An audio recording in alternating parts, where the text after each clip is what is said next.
Welcome back to the Shift to Freedom podcast. I'm your host, Ben Easter. I'm here with my co-host, Clayton Olson, and we're going to talk about leadership and relationship today. I think this is a really useful topic for people. Clayton, you have done a ton of work in relationships specifically, and it's such an important aspect of our reality. Our romantic relationships with people, I think, are really important. A lot of people spend a lot of time thinking about them.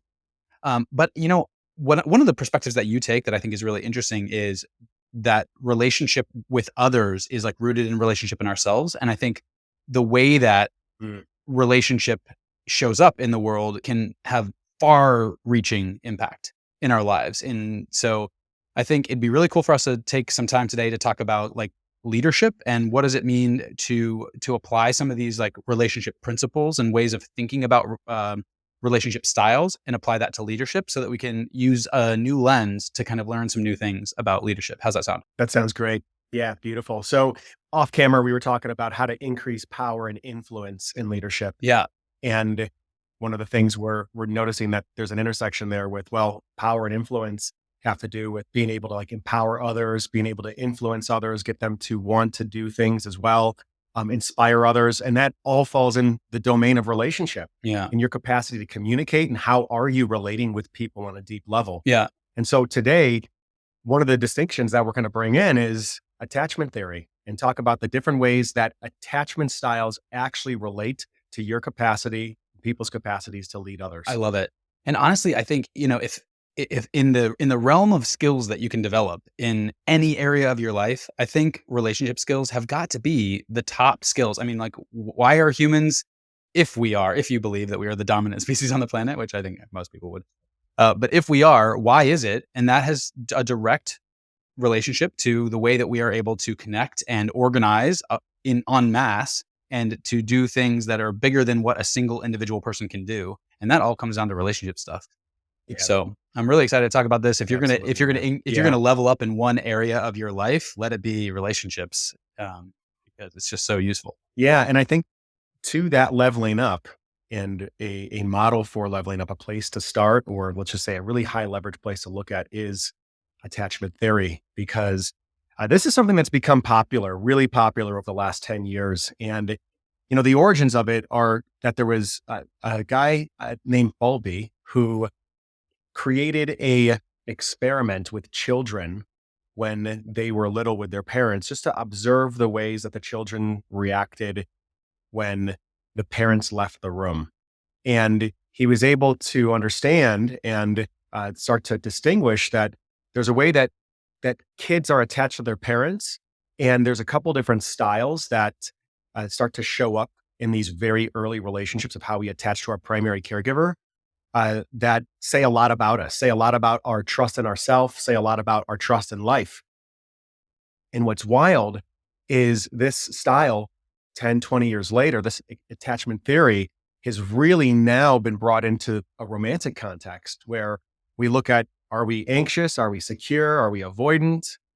Those are the three primary ones. And how do those express themselves in our capacity to get close to somebody in relationship and reveal ourselves and feel safe and trust ourselves when they're not around? And all this stuff really dictates relational health and is a very clear indicator of the type of problems and challenges you're going to have with a romantic partner. When I learned this stuff, my experience of it was, holy cow, this is like the holy grail of being human in some ways. And I learned this with all of the kind of NLP work that I did. It was one of the graduate classes where we really distinguished what attachment is. And I hear a lot of people talking about this in the realm of relationship. It's trending right now. It's very popular. If you're listening, you've probably heard of it. If you haven't, we'll give you a decent foundation here. But what is having more and more of my fascination is, how do these styles begin to not only impact the way that we're in relationship with a romantic partner, but how are we in relationship with life? And how are we in relationship with everybody else around us, including our business, including the people that maybe report to us, customers, including the people that maybe yeah, exactly. Yeah. Exactly. And so when we take this lens and map it over to that, I think we can get some real, number one, awareness, and then two, some practical steps to start to increase our power, our influence, and our capacity to lead. Yeah. And I want to underscore and highlight this thing because there can be a real tendency to take things personally when we're talking about, these styles, and you can sort of identify with them. And I want to make clear that you are not your style. And I like thinking of them as styles and calling them styles because, styles can change, fashions can change over time. And so, if you have some of these tendencies, or if you were to take, one of the tests or something like that, and it brings you back your attachment style, just know that that is a flexible thing. Human beings can change. We can move in and out of different styles given different contexts in our reality. And, all of them have Absolutely. strengths and weaknesses. I think it's useful to understand that like everything's fine the way that it is. And so I want to encourage you to open your mind as we're talking about these things, to like reflect on how you might show up, and maybe might show up in various different contexts in your life, just to get more power. Again, the more you can understand about this stuff and kind of reflect on it, and then like listen to individual situations Mm, in both the way that you're showing up and the people around you are showing up, the more power and influence and choice we have in any given situation. So I just want to make a little space for this being a stylistic thing, and we can have influence over it. absolutely. Um, Yeah. Well yeah, said. Clayton, why don't you start us off by kind of giving us the high level overview of what the styles themselves are, and then we'll take them one at a time and go through, and what to look out for and how it works and how it might show up in your reality. Okay. So I've got four styles here that we're going to look at today. And these are the four standard styles of attaching that are found. So the first one is anxious attachment. Okay. So an anxious attachment style in leadership often manifests as being a leader who is really sensitive to the team's dynamics. And there may be a way in which you're constantly seeking reassurance and feedback. You may struggle with delegation and also be micromanaging at times with your team. So there might be a way that you're a little bit over involved. Boundaries might be a problem, and there could be an insecurity about how you're looking and whether or not you're doing a good job. Yeah. Okay. Yeah, there's a way. There's a way in which there may be a discomfort with space. That space and Or sovereignty, and silence. yeah, and allowing people to maybe have real, just full ownership and trust them that they can handle on their own. That might be slightly Got compromised it. if you're an anxious attached. Okay, and then flipping to the other side, that also falls into the category of insecurely attached, is the avoidant attachment style in leadership, and this is where leaders will be more self-reliant and independent, a fierce independence that comes forth from them. And they may not want to rely on others and actually keep their emotional distance from their team. So it might look like distancing, very strict boundaries. They're more detached, and what they're doing is prioritizing tasks over relationship in their leading style. So this is more like the kind of the CEO who just is hard to get a hold of, like lives in the tower, Yeah. doesn't really like come and mingle and interact with people, but kind of there's the systems and structures around what gets done and when it gets done. And then we're like Yep. mostly like hands off the actual day-to-day interactions, relationships with people. Yep, has more of a closed door Yeah. policy, is harder to contact, is not really involved in building strong connections. There may be even a thought there that to rely on people too much is actually a sign of weakness. Yeah. And Yeah. we'll get more into that later. And then we'll talk about the other primary one that people fall into. So the first two, anxious, avoidant, and now we're going to move into secure. So a securely attached leader is a much more balanced, and I would say inhabits the best qualities of both, while in many ways being able to disintegrate and let go of the worst qualities of the last two I talked about. So they're balanced, they're resilient, they're empathetic. Secure leaders are comfortable with both independence and interdependence. They handle feedback well and they trust their team.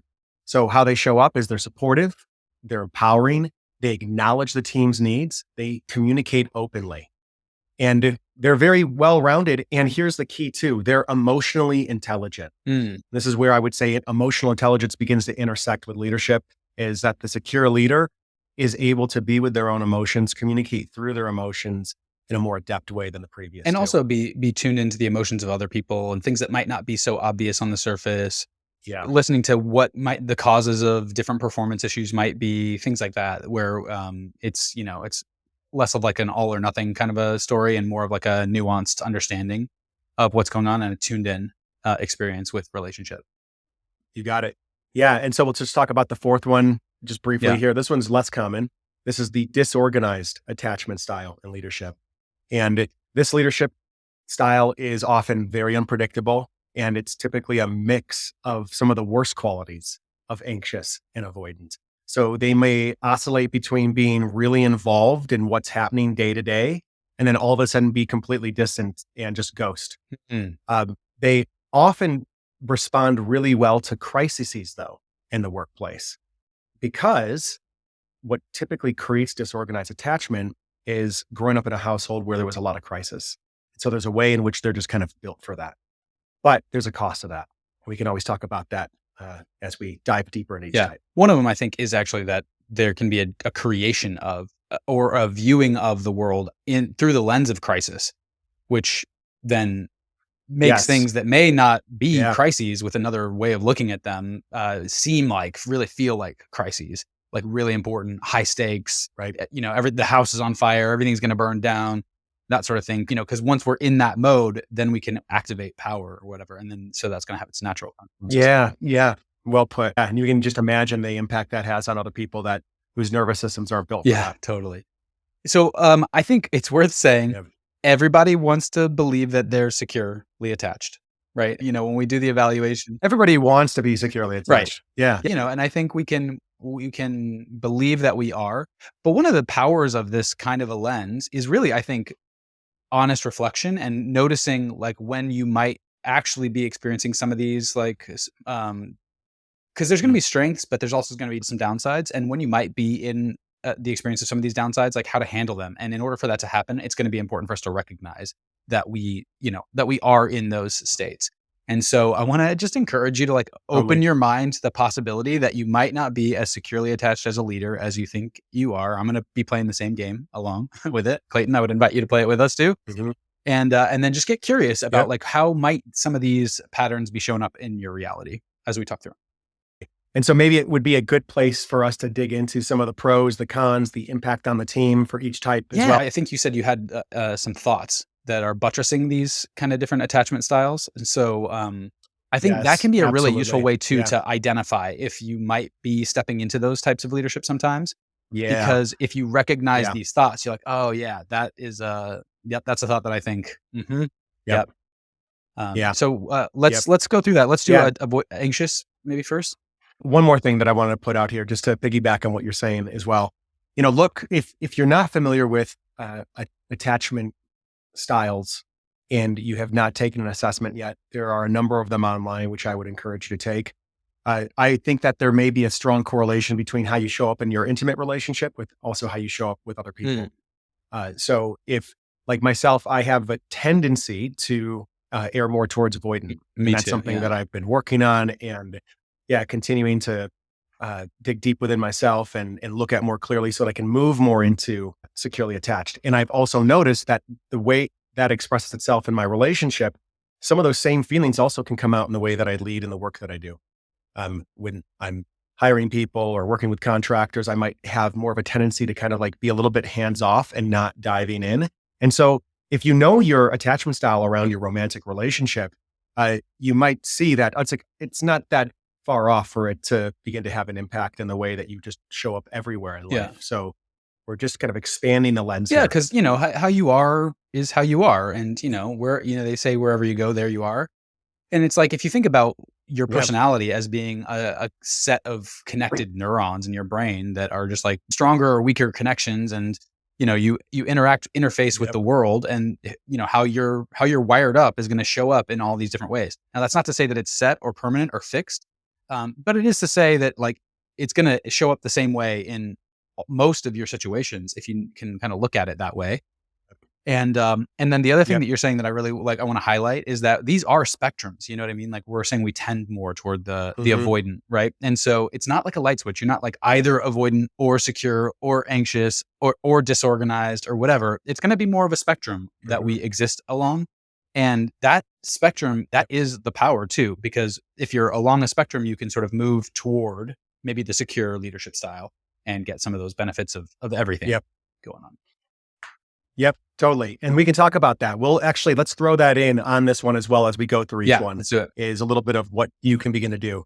So the place that I'd like to start here is just talking about a little bit of the beliefs, the foundational beliefs that might be there for the anxious leader Mhm.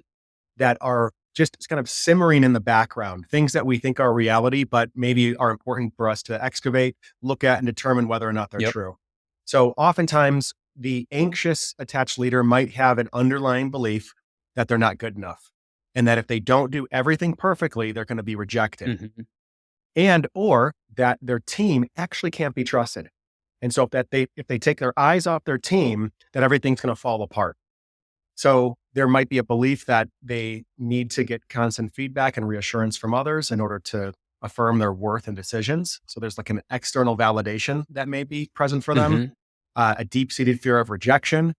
And then also there is this almost mantra that might be present for them that is like, my value is based on what other people think. Mm. So if other people think I am valuable, then I am valuable rather than coming from the inside. One last belief here is there's a belief in the unpredictability of situations leading to a need for constant monitoring and control. Yeah. So like I gotta check everything. I gotta check and double check that everything's working out well. And my Yep. mind has to be on it. Another thought that I noticed from leaders like this are my customers are coming to my business for me. So I have to be the one who is Mm. always doing everything, like available for everything. Like I have to always be online. I have to always be available. I have to say yes to everything that they ask me for, because because that's what they're coming to me for, is for my like being a good, provider or whatever whatever the Yep. thing is. And so these are the ways that these thoughts show up. Hyper responsive, problem drawing Yeah, boundaries. exactly. Yeah, Yeah. I have to check everything that the team's doing. I'm always online. Um, yeah, like that's what it means to Yep. be a Got to take time off work. exactly. Yep. Cool. Yeah, Yep. if any of these are sounding Yeah. familiar. It's funny because I notice in myself too, the ways in which, I might dip into anxious leadership style sometimes in my own work as well. And just noticing it can be really important to kind of come back to my center. Mhm. Some of the pros are is typically these leaders are they're highly empathetic. They're attentive to team dynamics. They're strongly committed to relationships. They're passionate, they're caring, they're motivated, and they pay attention to details. That's one of the superpowers is they actually see interrelational dynamics very deeply, and they can sometimes see problems before they occur. The shadow side of that is they might create a problem that actually is not that big of one, Right. right? So the the impact on the team can be that the team feels that they're being micromanaged, that there is more stress present, there is pressure, there's a lack of autonomy, a lack of trust, which ultimately can deteriorate Yeah, morale. and burnout happens amongst teams with an anxious leader. And also you can sometimes notice that there will be a disenrollment that happens in the team. So like, if nothing I ever do is good Yeah. enough and you're gonna come by and check and redo the work anyway, like I can kind of just phone it in. Mm. And that's Mhm. just the way that our relationship's gonna be. So that's kind of one of the downsides. So, a couple of things that somebody can do to shift to secure in this, just a couple ideas that we have that may begin to get you thinking more like how a secure leader would think and even take some action in that direction. One, practice giving positive feedback. Two, consciously and more responsibility to the team. And also keep perspective. Don't catastrophize mistakes, which means that there is a way in which when you are feeling dysregulated, you have a practice to come back to self and respond from a regulated, balanced state versus having reactivity drive your actions and then collapse onto other people. Yeah. And then finally, talk to trusted mentors or coaches about this so that you are not living in a vacuum with these fears, but rather they can be parsed out, looked at, turned around, and seen that maybe they're not true. That will ultimately start to help you move more into secure Yeah, because attachment. they can seem like they're true. I mean, that's how all of these things will operate, is that you'll believe that you're like reporting on the news or the weather in your mind rather than Yeah. taking a perspective or an opinion. And so that's a useful thing to understand. I also Yeah. to add to one thing to the giving more enrollment to the team or more responsibility to the team. I think one thing that's really useful for Yeah. anxious leaders to do when they're in this is to ask the team, "How do you think we should solve this? How do you think we can handle this?" Mhm. To give that responsibility, to give that autonomy, and also to show that kind of trust, and also to develop your own sense of trust in the team because you can hear how they think through it, and so when it works really well. A very practical application there. And I love it because it's giving power. It's giving your power away and taking some of the burden off of you and empowering others to really take ownership of something. I mean, and not for Yeah. nothing, this kind of a pattern showing up in leadership winds up with the leader feeling really burned out and overwhelmed and always on, Yep. and I can't ever rest. And, my, like, maybe I'm just going to burn this business down because I started the business for Yep. freedom in the first place. And now here I am more stressed out than I ever was because, you're trying to plug all the Hmm. holes in the dam with your fingers and toes. And so like the more Yeah. we can kind of empower our team and really build trust. Think about it, just like in any relationship, you build trust over time through the Yeah. practice of trusting and watching it pay off. Practicing trusting and watching it pay off, that sort of thing. Yeah. What I love about what we're talking about here is I think we're really creating a clear distinction that oftentimes the way that we're relating to what's happening in our business is not actually what's happening in the business. What's actually happening is our attachment style is getting activated. And now we're seeing our life through that lens that is leading to burnout, that is leading to overworking, that is leading to a lack of boundaries, people pleasing, and moving into the stressed out state where, of course, we want to burn it all down. What we're actually wanting to burn down is our own way of being in relationship with that thing more so than that thing Right. itself. And so when we can separate that, like with what we're doing here in this podcast, I think that we can stop trying to change that and actually slow down and really say, okay, I need to move more into secure attachment. Yeah. So I think gives you, it's a high leveraged uh, tool to work Yeah. on. Love it. All right. Let's talk about the next one. Just a couple beliefs about the avoidant. So the avoidant is on the opposite side of the spectrum from the anxious. The belief that the avoidant operates under is that if they get too close to people, it might lead to disappointment. It might be that they would feel overwhelmed. They would lose themselves. Emotions should be suppressed in any type of leadership capacity. That's typically an avoidant belief. There's a very strong belief in self-reliance and that needing others is a sign of weakness, that they need to actually maintain emotional distance from the people that they're working with to protect them from vulnerability and potential hurt. And that, yeah, core belief that if you're too close to somebody, you're going to lose your autonomy. And so what this often does is it can lead to a skepticism about other people's intent as well. And just create this gap between you and the people that work for you, the people that are in your life, that can create suspicion all the way around. Now, there are some pros to this. Like the pros of this style, if you can identify with it, are that you're really good at working independently, typically have strong problem solving skills because you're used to doing things on your own. And there's a way in which you're not micromanaging the people that are working with you. In fact, you're more absent. You're letting them go. You're letting them have their independence. So you typically also have high standards. And because you're not in the kind of relational aspect of things, you can be really focused on the tasks at hand. Mhm. Now, the cons are you may be perceived as aloof or uncaring. And you also might avoid addressing personal conflicts that actually happen within your company, within your business, because it's just, you don't want to get into the weeds around that. And that can end up turning into bigger problems later on that leads to poor rapport and a total impact on people that are working for you's ability to trust you and trust each other. Mhm. And I kind of think about this as almost the belief that like people are tasks, people are like deliverables, and they're Mm, interchangeable. And if this one doesn't work, then we'll just swap it out and find someone who does, who can get the thing done. Another thought that shows up with clients a lot around this is you can't mm, trust people. People are just trying to take advantage of you, or they're just trying to do the minimum basic thing. Now, this I think is an extreme view side of it. But that's one that shows up. Like, people are just trying to do the bare minimum to get what they want. And so you gotta mm. really make sure that they're doing what they said they were going to do, that sort of thing. Um, like really harsh on Yeah. deliverables. Yeah. And within that, I'm also seeing that there could very well be a way of leading more through the stick than the carrot. Right, exactly. Because if you're not trusting people's motivations, you're thinking, well, there has to be a healthy amount of fear present in these people in order for them to stay engaged in their Yep. work, right? Versus actually leading through a place of inspiration and creating motivation and enthusiasm to be in growth paths for people to really feel engaged and connected to the work. Yeah, totally.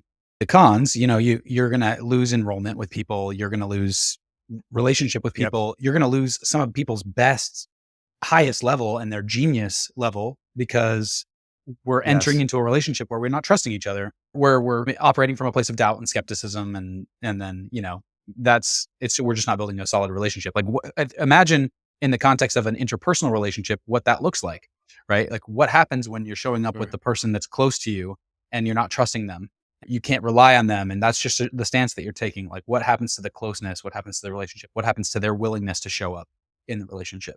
And that same thing's happening with our Yeah. teams. Yeah. And I think it's really important to point out too that, human beings have a fundamental uh, thing that they do with authority figures. They attach to them. Mhm. So we as humans, we attach to our teachers, we attach to our bosses, we attach to our employers almost as if they're like pseudo parents. And so, how you're showing up in this role of in some ways being a parent is going to very much impact their capacity to feel safe and to feel like they have predictability in their environment. And that will allow their best self to come online for them to do their most creative work. So who you're being as a leader in this, if you're in either anxious or avoidant or disorganized, you very well are impacting that other person's capacity to be their highest, best self and perform the task at hand. Yeah. So just a reminder and a distinction. Yeah. We can move on here, just a couple practices. And I'd love to hear what you think about these. One of them would be to make an effort to connect with the people working with you and have casual chats. So Mhm. start to build a little bit more of a personal relationship with them. If something bothers you, discuss your feelings rather than withdrawing from them. And then also to encourage open communication, validate others when they share problems with you versus see them as a burden. So validate their emotional experiences so you're continually opening that line. Yeah. And then also practice empathy. Imagine yourself in their shoes, feel what it might be like to be in their shoes. And that will ultimately keep moving you into doing the practices and behaviors of what a securely attached leader Right. does. And I can almost hear the avoidant part of me going, yeah, but it's so much work for what? Or, like what's the Yeah, point of yeah. all that? And so it's like, and so I think noticing that tendency of like the tendency to withdraw and just understanding that it's going to have an impact on your team, on their enrollment, on their willingness to show up and go to bat for you. Because like relationship is why we go to Yeah. bat for each other, right? Because we care about each Yeah. other. And if we're just, if we're just cogs in a machine, then there's that relationship piece will be minimized. Mm, And so notice this tendency in yourself yeah. and notice it in a very practical way. It's really useful to like notice this and build relationship in these ways. Cause, ultimately, I mean, personally, I think like what's the point of the planet if not to be in relationship with each other? You know what I mean? Like all this other shit. What are Yeah. we even working for if not relationship? Right. The key distinction that I hear you saying in that too is that you're essentially saying that when you're able to move more into this place of some of these actions that we just stated, moving more into secure attachment, you help other people step out of a transactional way of being with their work and maybe being in more of a place of generosity where they're not trying to keep score on whether things are fair, but rather you're creating an environment for them to want to truly give their best self Yeah. and also feel seen and feel rewarded and acknowledged and supported on levels that maybe you can't calculate, that you can't put on a scoreboard. Love it. Yeah. So secure attachment style and leadership. Some of the beliefs that are present for someone in this attachment style are that they are worthy, that their team has value. And here's an important one, that people are inherently trustworthy. Mm. So secure leaders are comfortable with both independence and interdependence. They also know that they can trust their team and they also value their team's input and that it's important for both them as well as the people that work for them to have a balance in their professional life and their personal life. Mm-hmm. And so this is that kind of honoring of space and closeness outside of just the immediate relationship, but even just space and closeness within the way everybody relates to work and their personal life as well. Yep.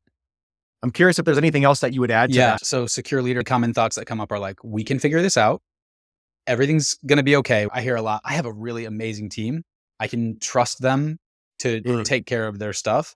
And, obviously there's always room for improvement and we can always get better and better. But from my secure leaders, I hear very regularly, I've got such a great team. Well, like that thought, I have such a great team. Right. Yeah. And so that's a really common. Yeah.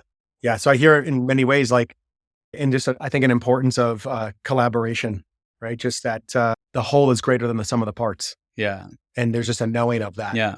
intrinsically. And that's where we get into Yeah. that interdependence, I think is so useful, because this is when businesses get really cool, is when you start to have individual Yeah. team members be able to like handle their parts and then pass work between them and focus on their specific zones of genius and then interrelate with the other members of the team. Yeah. And that's when we get to have these really powerful teams based on trust, based on facility, based on everybody kind of operating in their highest and best unique abilities, which I think is really cool. Yep. Something that's really interesting here around the secure leadership piece that I think is going to throw a little bit of a curveball in here is, one of the potential cons that I came across for the securely attached leader is that it might be potentially less common and maybe less effective in highly competitive environments, Mm. which is really interesting to think about. Yeah. So I was talking to another buddy of mine who's an executive coach, and he was just naming some of the people like Elon Musk, Steve Jobs, and some of these leaders that maybe are operating not relationally, but just, scorching the earth behind them, an arrogance, vision, a effectiveness above relationship. And so it's just an interesting thing to kind of play with and get underneath. That could be a possible future episode at some point.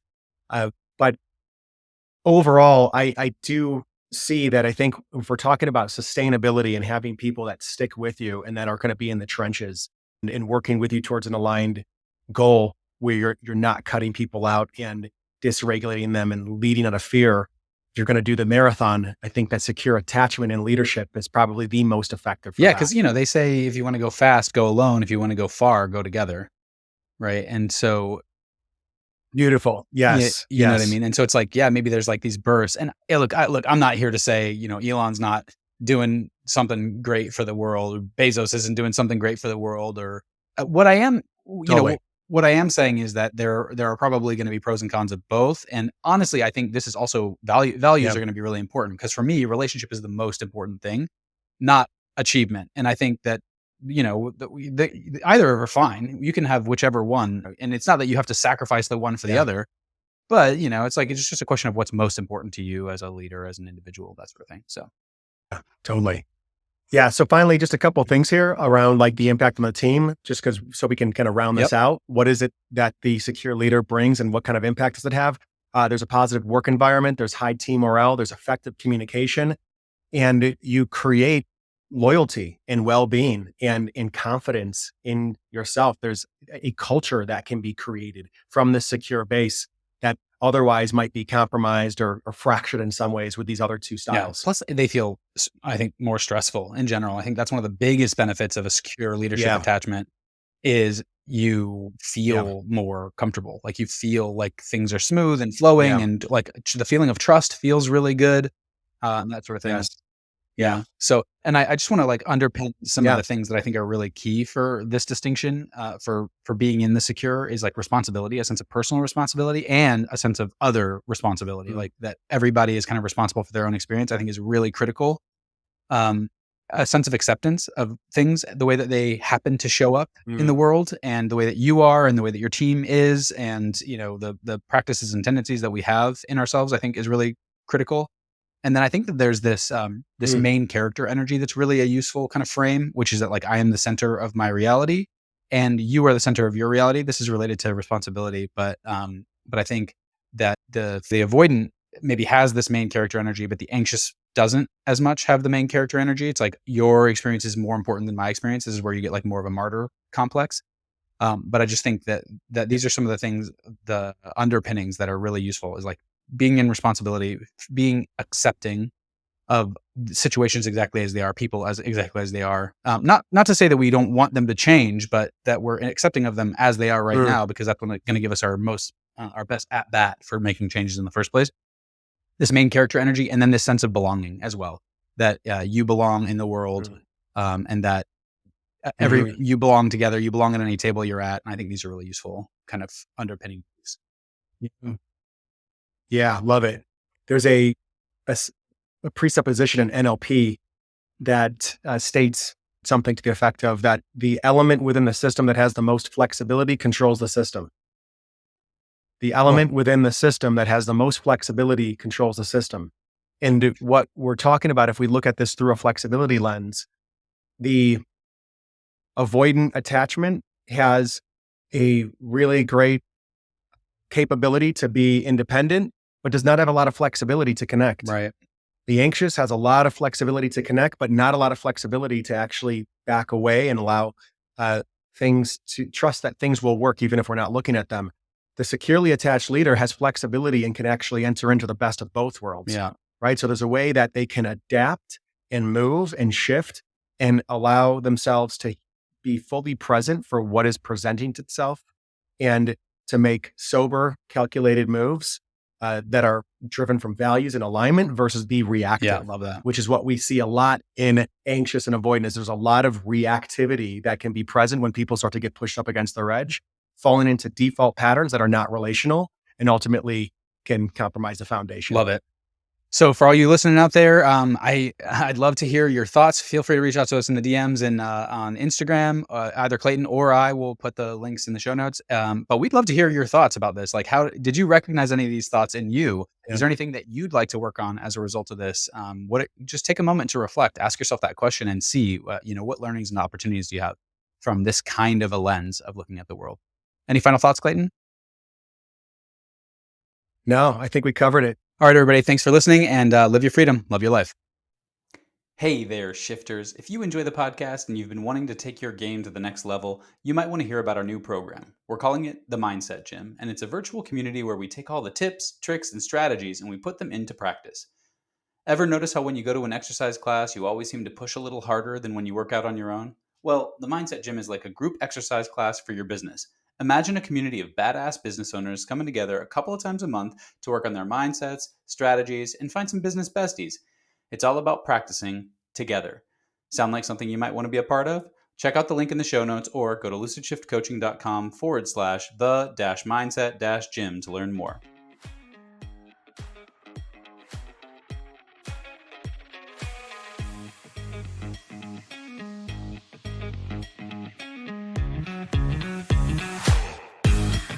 Thanks so much for listening to the Shift to Freedom podcast. If you want to get the most out of your time here, think about this. What's the one thing from this episode that resonated the most for you? Asking that simple question can help anchor in your insights and remember who you want to be. If there was even a single thought in today's episode that helps you to become even 1% more free, then we are thrilled. If so, would you do us a favor? We're on a mission to spread the message of freedom, and we could use your help. See, the algorithms love it when we get reviews, shares, comments, and likes, and then that helps other people like you to find the podcast and just maybe change their lives. So if you like what we're doing and you want to generate some positive karma for the day, please write us a review wherever you get your podcast love. See you next week, and in the meantime, live your freedom and love your life.